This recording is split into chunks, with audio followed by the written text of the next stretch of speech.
Hey guys, happy Sunday evening. Hope all is well with you in your world. Want to talk to you about a matchup that's going to be coming on actually on Tuesday, June 8th. It's going to be the Atlanta Hawks going to play the Philadelphia 76ers in game two. Unfortunately, this was the game today that got us.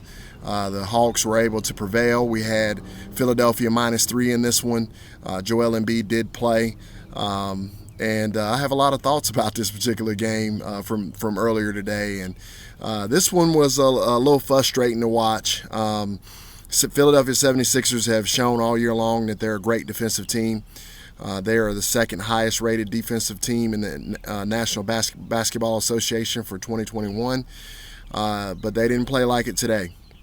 I was pretty sure for a second that Trae Young had a white jersey on with a 23 on it, and I could have sworn it said Jordan on the back with the way that he was playing and the way that the 76ers were allowing him to play. It was very, very frustrating. Not saying that Trae Young is not a good player. He is, but he certainly isn't what he showed today. Just very, very, very frustrating defensive coverages from the Philadelphia 76ers. This has been one of my frustrations with the great Doc Rivers over the years. I like Doc Rivers a lot. I think he's an excellent coach, but I think he leaves a lot to be desired with adjustments and game planning. And I felt he did a horrible job in the first half. The main issue I had with it is when Clint Capella set a pick for Trae Young. He had Joel Embiid sinking back into the painted area, and he's going to be in no man's land. They showed it on the graphic today about how great Trae Young is at floaters. He leads the NBA in floaters this season. He shoots them with regularity, and he shoots them with great accuracy. And if you try to hug up on him too much after you've given ground, he's just going to lob it to Capella, and they've got a great chemistry there. And the Hawks, they just did a great job today. Knocking down open threes. The Philadelphia 76ers couldn't stay in front of Trae Young.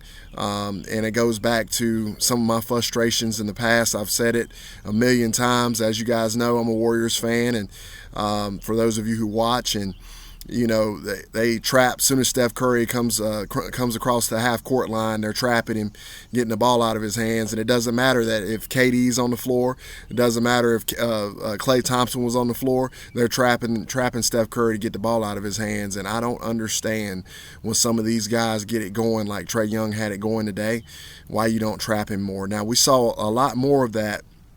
To the 76ers' credit, unfortunately it was too late, but to their credit, they did trap him in the second half, and it did really help out and slow everything down as far as the Hawks scoring, and they were able to make it somewhat interesting in the end, and they made a run at the very end of the game and somewhat made it close. So I think you're going to see more of that defensive adjustment. And also, why not go ahead and just put Ben Simmons on Trae Young? It's not like Ben Simmons is giving you a ton offensively anyway. His strength is on the defensive end. When they were able to put Ben Simmons on Trae Young, it really slowed him down significantly over when they had Danny Green on him. So I expect to see a lot more of that in the next game. And then also the Philadelphia 76ers just turned the ball over. I mean, they were just awful today with the turnovers. I mean, they turned the ball over, I think 12, 13 times in the first quarter. You're not going to win very many games like that. But not to take anything away from the Hawks, the 76ers are just better than the Hawks.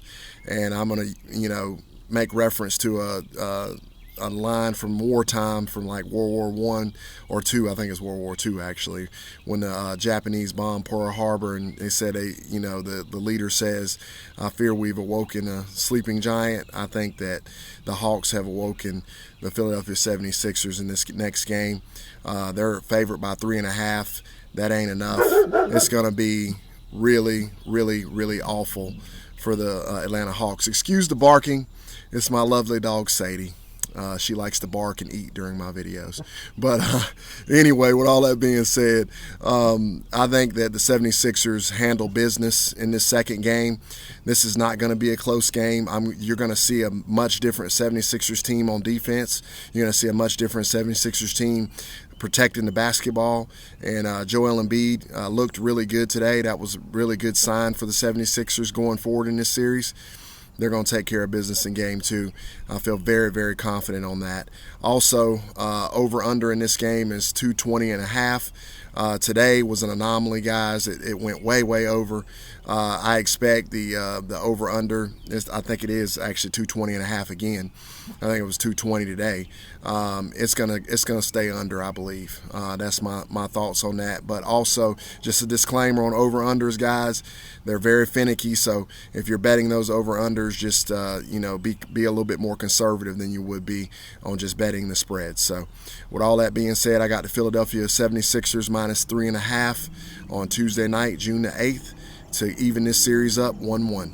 So, as always, guys, thanks for your support. Let me know in the comments what you think about this, and we will keep it rolling. Thanks, guys. Have a great evening.